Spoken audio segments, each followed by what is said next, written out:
Now, national table tennis champion Solesha Young, who has long been seen as Jamaica's best hope of becoming the first female to qualify for the Olympics, has walked away from the sport. As Christopher Scott reports, 19-year-old Young joins a growing list of top-ranked players to move away from the sport in recent months.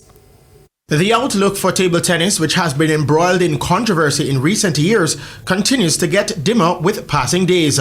This with the news that Olympic hopeful Solesha Young has decided she no longer has interest in the sport. While former national men's champions Simon Tomlinson and Kane Watson cited a fallout with the JTT administration for their decision to quit the sport, Young says that's not the case with her. No cause, just me just losing interest, losing the passion because I'm focusing more on school and working, etc. Right? So table tennis is definitely not in my mind at all. So I mentally started playing in August. I was still playing and trading though, but like just for fun. And while persons including her longtime coach Sean Wallace were encouraging her to continue, Young, who has been Jamaica's top female Olympic prospect, says there's no chance of changing her mind. She made mention of another reason which led to her decision. I mean, I'm still 19, I can't focus on table tennis. Like every time we have a trip, there are always financial issues.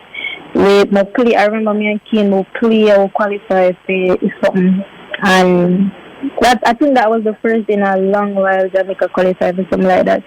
To qualify, I will never go due to money issues, but the money did actually use. With the exit of Watson, Tomlinson and herself, Young says it will be challenging but hopes other players will step up.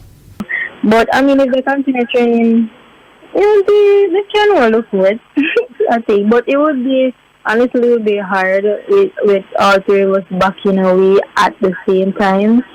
It would definitely be a downfall, maybe a temporary downfall, hopefully. Jamaica have only been represented at the Olympics on 3 occasions by 3 men: Garfield Jones in Seoul, South Korea in 1998, Michael Hyatt at the 1992 edition in Barcelona, Spain, and the pair of Hyatt and Stephen Hilton at the 1996 Games in Atlanta, USA. Christopher Scott, TVJ Sports.